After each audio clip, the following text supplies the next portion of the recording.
Okay, on this tutorials, we are going to proceed.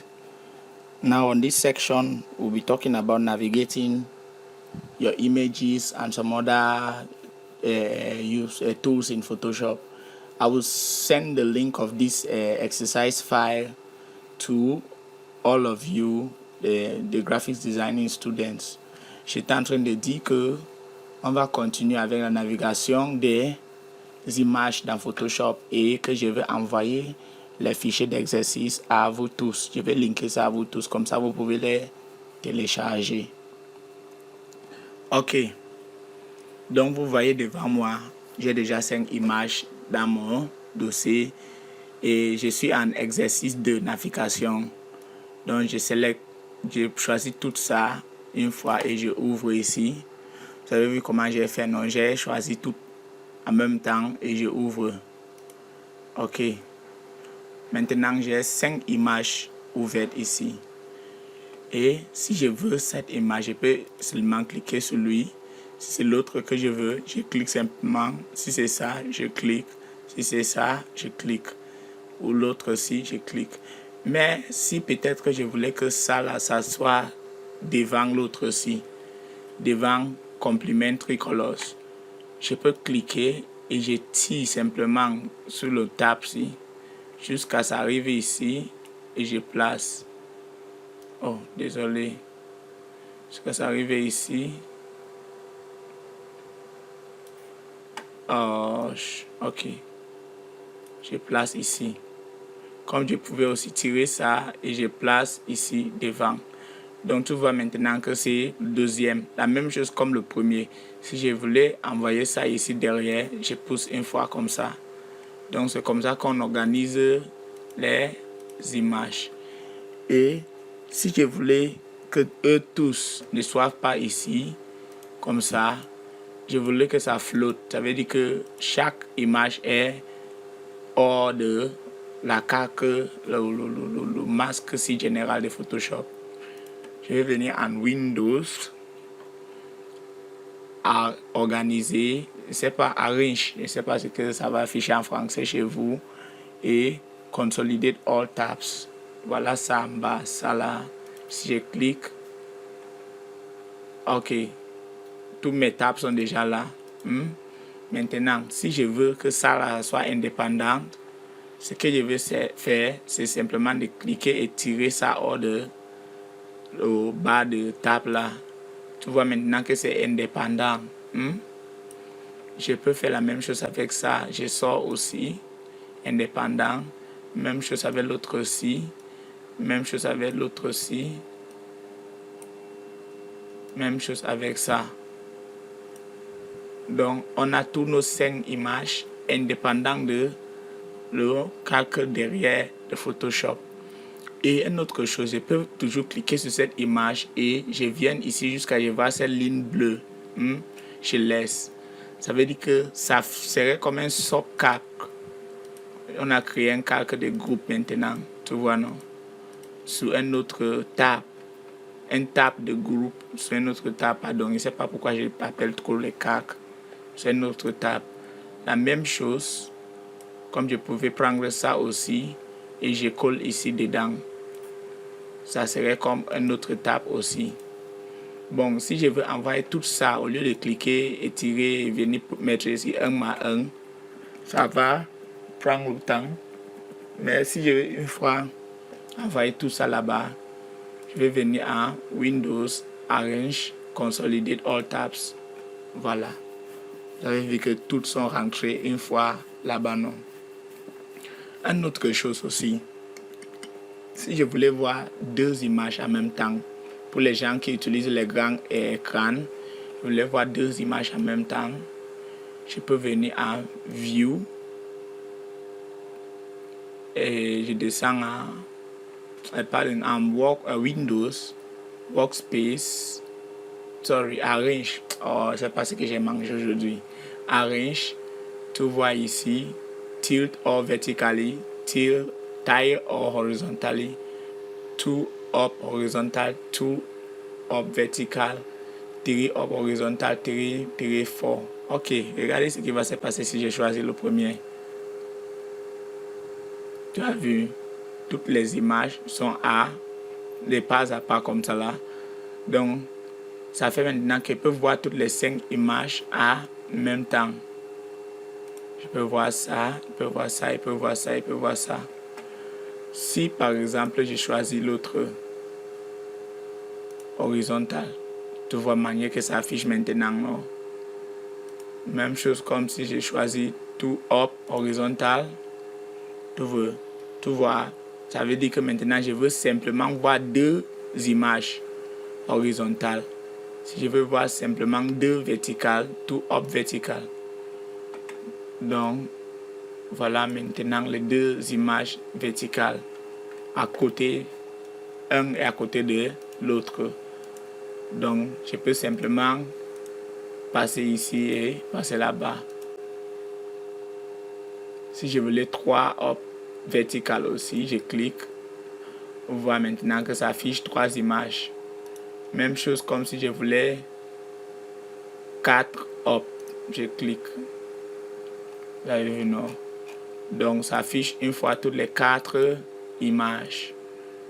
Bon, ça c'est pour les gens qui ont les grands écrans.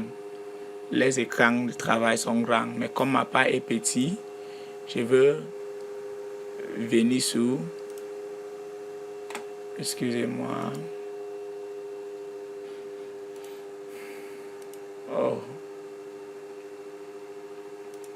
Consolidate all. Ça revient comme c'était. Bon, c'est comme ça qu'on fait pour naviguer de chaque image à l'autre. Alright, une autre chose à prendre, je vais regarder notre panneau de sujets. Dark versus Light Interface. Ça maintenant, c'est l'interface de votre Photoshop. Quand vous voyez ici, je suis en train de travailler avec un Photoshop noir. Si vous voulez changer cette couleur de Photoshop, vous pouvez venir à Edit.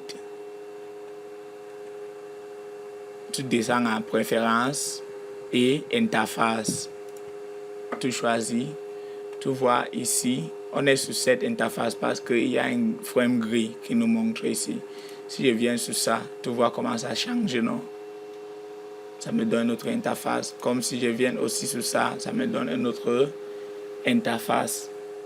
Donc, ça dépend de toi, ce que tu veux. Et la couleur ici dedans aussi. Si je voulais changer, je peux changer ça ici. Medium gray.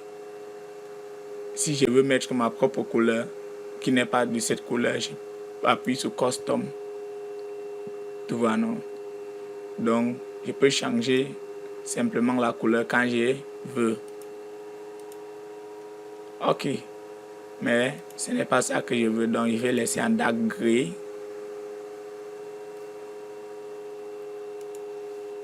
Dark gray ici.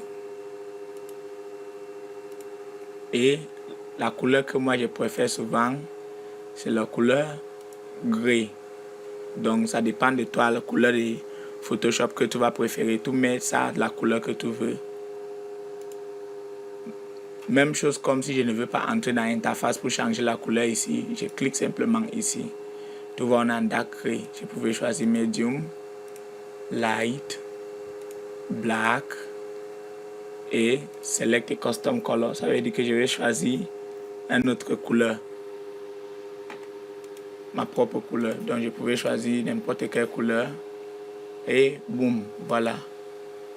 Bon, on va rester à dark gray. C'était juste pour la démonstration. Donc c'est toi qui connais la couleur que tu veux. Donc si tu veux changer, edit, mais préférences, interface et tout changer les couleurs là-bas. Ok. Après ça, on a Navigating tabs and Windows. Navigating tabs and Windows, c'est quoi? Ok, on va faire les deux là une fois avec Organizing Panels and Workspaces.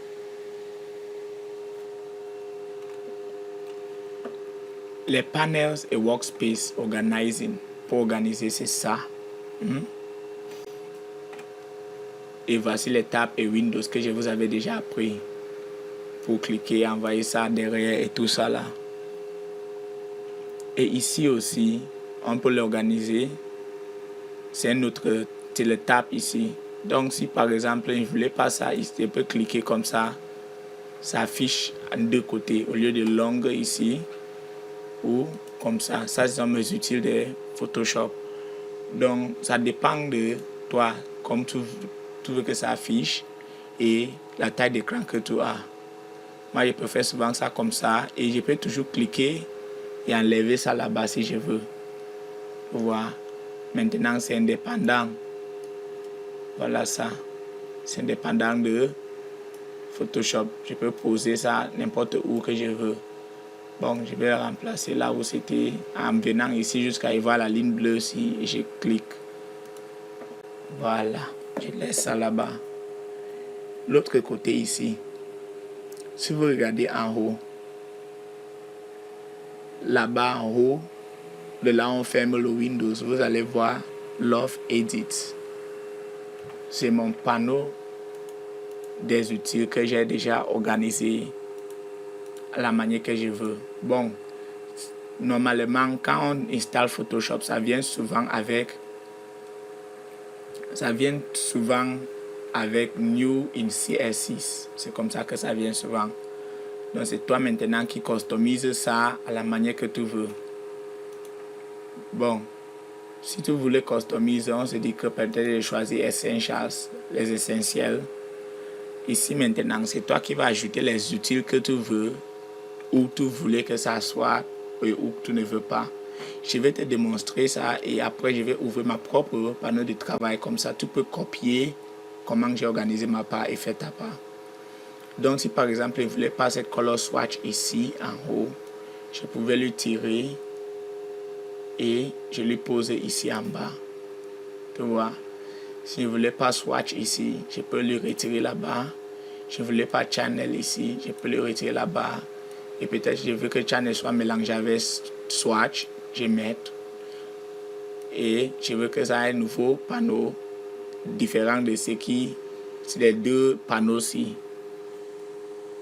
Différent de les deux panneaux-là, je viens jusqu'à y voir la ligne bleue-ci, je dépose. Donc c'est comme ça qu'on fait pour organiser les panneaux.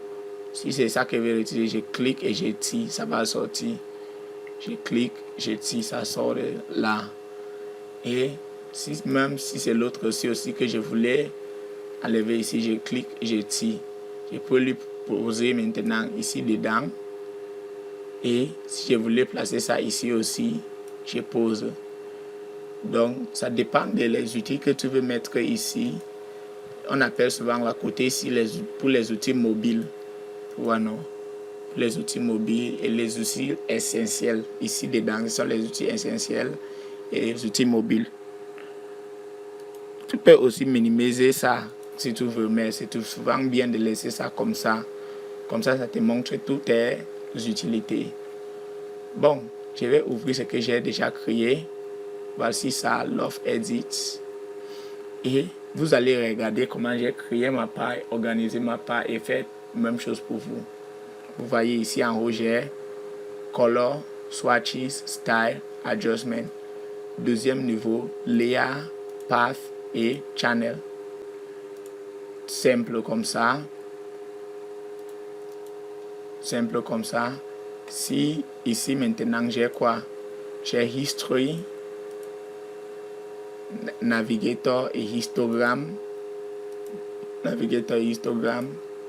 Properties, Brush et Brush Preset.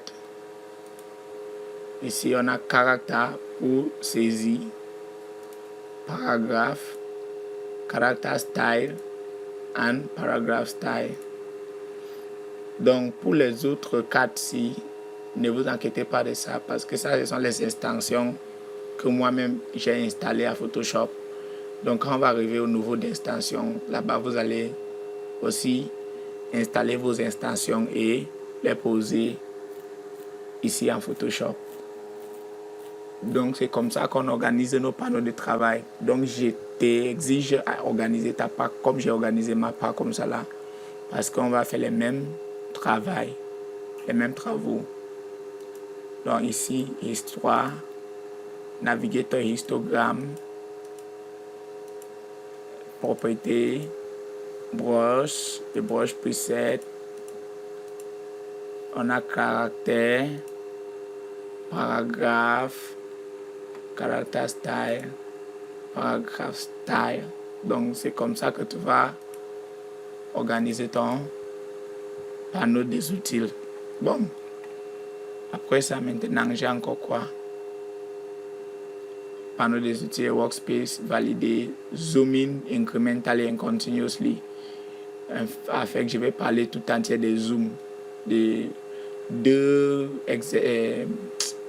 tuteur 2.6 jusqu'à 2.8. Je vais parler de tout ça.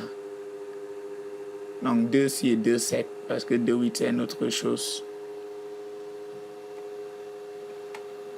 Ok. Si je veux zoomer cette image, déjà pour regarder le pourcentage de zoom que l'image est déjà, si tu regardes ici en haut, tu vas voir 25%. Voilà le haut, pourcentage de zoom. Et même ici en bas, tu vas voir 25%. Donc c'est un peu comme ça que tu vois les zooms. Parce qu'en Photoshop, les zooms se fait à pourcentage. Ok. Si par exemple je voulais augmenter le zoom de ça, je peux venir ici et je saisis simplement le zoom que je veux. Peut-être que je voulais 40%. Si dès que j'ai saisi 40, j'appuie sur entrée, voilà 40. Tu vas constater que ici aussi, ça a déjà changé à 40. Donc ça dépend du pourcentage que tu veux. Si je voulais 100, voilà 100 le pourcentage. Si je voulais peut-être 20, voilà 20%. Donc c'est comme ça qu'on saisit les chiffres pour les pourcentages. Mais il y a une autre chose aussi. Si tu ne veux pas les saisir et tu veux la raccourcir de saisir et de zoomer, on a contrôle et si tu regardes sur ton clavier, à côté de backspace, les deux claviers c'est à côté de backspace, tu as deux claviers à côté de backspace. Le premier jusqu'à derrière backspace, c'est pour zoomer et l'autre qui est devant et derrière, c'est pour dézoomer. Dès que tu arrêtes contrôle, tu peux les cliquer, et zoomer et dézoomer. Donc voilà le raccourci de zoom et dézoomer. Bon, comment aussi zoomer avec la souris? Si j'arrête par exemple Alt, si je laisse Alt, tu vois rien ne se passe pas. Si j'arrête par exemple Alt et je commence à rouler le bol sur la souris, je roule, ça augmente. Si je roule derrière, ça réduit. Je roule en haut, ça augmente. Je roule derrière, ça réduit. Et vous allez constater quelque chose. Là où ma souris est posée, quand je suis en train de rouler, c'est le centre là qui se zoome, non? Donc ça veut dire que si je venais sous son yeux et je roule, tu vois, c'est la côté de son yeux qui zoome bien. Parce que Photoshop est en train de calculer que peut-être le travail que je vais faire, c'est sous son œil. Ok, je diminue. Comment aussi zoomer et dézoomer? Dernière pratique, c'est pour utiliser le Util Zoom. Si je clique sur Util Zoom, tu vas constater qu'il y a un plus au milieu. Cette plus, c'est vous te dire que quoi? On est en train de zoomer. Si je veux le zoom moins, je viens une fois ici, je clique sur l'autre. Donc si je clique maintenant sur mon image, ça dézoome. Mais si je choisis l'autre ci et je clique, ça zoome. Ça zoome. Donc c'est comme ça qu'on utilise les outils pour zoomer et dézoomer. Mais avant ça, regardez ici en haut, vous allez voir les spéciales effets à 3 pixels. Si je clique ici, voilà la 3 pixels. C'est souvent pour voir comment ton image serait claire au papier. Fit size, fit screen, pardon, c'est pour que ça prend tout le workspace d'intérieur. Fill screen, pour que ça remplisse tout l'écran. Et print size, la taille pour imprimer. Donc voilà un peu comment ça s'affiche. Bon, si je vais zoomer spécifiquement, je pouvais toujours venir sur l'œil ici. L'œil ici. Si je coche par exemple ça, ok, pas ça, il y a un outil que je vais prendre ici. Voilà, si j'enlève Scroppy Zoom, choisis l'œil, tu vois comment j'ai zoomé spécifiquement, non? Si j'arrête Alt, je clique, ça zoom, dézoom. Donc si, comme je n'ai pas encore choisi ça, regarde, si j'ai choisi ça et je clique, je tire, tu vois que ça zoom n'importe comment et ça dézoome n'importe comment. Mais quand j'enlève ça, oh, la pluie tombe. Et je vais peut-être travailler avec son petit nez ici. Je vais choisir seulement cette côté et boum, voilà ça qui est zoomé. Et pour zoomer, pour remplir l'écran, c'est qu'on dit Fit on Screen. Soit je clique là-bas en haut Fit on Screen, ou j'utilise le raccourci de Fit on Screen qui est CTRL O. CTRL O. Et zoomer 100%. Pour zoomer 100%, c'est CTRL 1. Voilà ça. Donc, zoomer pour remplir l'écran, c'est CTRL O, 100%, CTRL 1. Voilà.